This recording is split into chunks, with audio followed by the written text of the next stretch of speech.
Peace. This is a meat and potato sausage production starring myself, the Water Alchemist, and today's topic for the occult family is the Lucifer mind state and Bruce Lee. Now, as many people may know, Lucifer is the light bringer, and he's depicted as the harbinger of evil, according to religious zealots and other unknowing trolls. So let me give the following disclaimer. Feel free to dislike this video by the Kobe Bryant of Magic, still subscribe, and ultimately share it, and then do your best to attempt to tear me down. So now that I got that out the way, let's get into it. Here's the thing. The Lucifer mind state is one of power. And the only way to really acquire power and ultimately transform the lives of others, you have to come from it from a point of selfishness. You have to do that. You cannot help anybody if you can't help yourself. And the way that you do that, if you transform yourself and you do the inner alchemy, you are the blueprint and the template that will influence others. So Bruce Lee knew that he had to do this. Bruce Lee had the Lucifer mind state. At that time, when he was coming around, martial arts was really affected because Mao was in power. We got to remember, Mao Zedong was in power until 1976. So at that time, the martial arts world was different than what it is now. From now, it's watered down in China, and that's because they don't want the martial arts to be all it can be. So we talking about from a form of combat, Americans have caught up. You can see many videos, oh, I'm a 7th line grandmaster, and marginal martial arts be giving them the ultimate pack-up session.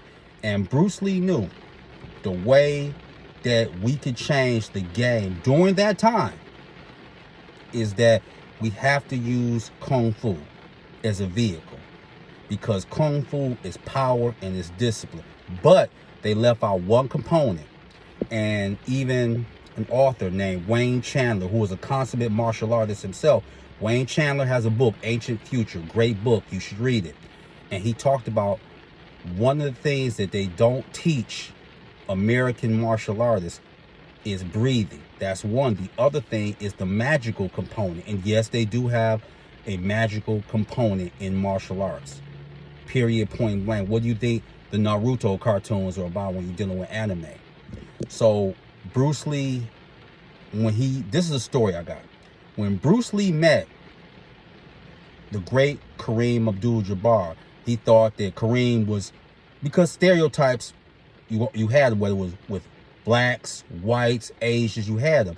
And he met Bruce and Linda, and he thought he had to bow and do all this. And Bruce Lee was like, you ain't got to do all that. Like, just shake my hand. And Linda showed him some techniques as well as Bruce. And then that made Kareem want to study under him.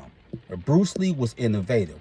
Why was Bruce Lee innovative? Because Bruce Lee was a Sagittarius. He was born November 27, 1940. 1940 was the year of the dragon. So let me give you the astrology or the metaphysics. Bruce Lee was a Sagittarius. We know that Sagittarius are humanitarians, and whatever they say, it can be hurtful sometimes because they're frank and they're honest to a fault. But his moon was in Scorpio. Scorpio deals with resurrection and death. So, and we're not talking about so much physical death. Yes, you can be your own worst enemy, but we're talking about as it pertains to regeneration. As they say in the occult circles, death is only the beginning. So, what changed Bruce Lee? The conflict in November 1964 when he fought Grandmaster Wong Jack Man, who also was in his 20s and was a great martial artist. Now, a lot of people say Bruce won, some say Wong Jack Man won. But in a Hong Kong radio station, when Bruce Lee was saying he beat him easily, Wong Jack Man called in. And Bruce, and it's out there, he didn't want to do a round two. I'm not going to say who won, but Wong Jack Man, shout out to the Seafood, definitely the truth.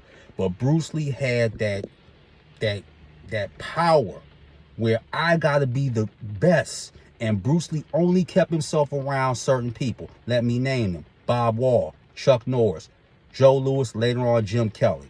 And this is something I got from the great Prince Orbis. Prince Orbis told me, yes, not only is Bruce Lee a god, which I already knew, he said he's already connected with Lucifer. Surprise, and I know people not going to like that. See, he just said he connected and well, God's going to be around other gods. Lucifer's a god. The end. And I also got this message from Bruce Lee. Bruce Lee had said, not only did I connect and I helped you, Water, I'm still helping you now. The Lucifer mind state is one of power and gnosis and evolution. That is what it's all about. And people have been studying that philosophy, like Kobe Bryant, Christian McCaffrey, running back for the San Francisco 49ers via the Tao of Jeet Kune Do. So if you want to do this unapologetically and show them, show the world. You can change the game by changing yourself. You change yourself, everything is open. Yes, you're going to have detractors, but anytime you want to be great at anything, you're going to have naysayers. You're going to have haters. You're going to have people, oh, well, how did you do this? What family member did you sacrifice? And all that silly nonsense. Do it anyway. Because one thing about Bruce Lee that he respected more than anything, he respected when you were confident and you ain't let nobody tear you down. And the Lucifer mind state is you got to be able to fall on the sword, because to fall on the sword is to do nothing but rise again. Because one of the guises of Lucifer was Prometheus, and you can read Prometheus Rising by Robert Anton Wilson. You can read that book. So there it is. That's the Lucifer mind state. And Bruce Lee, for those who are martial fighters or have a martial mind state, you can reach out to him. So with that, that is your meat and potatoes for the day. I am the Water Alchemist. Be water, my friends. Peace.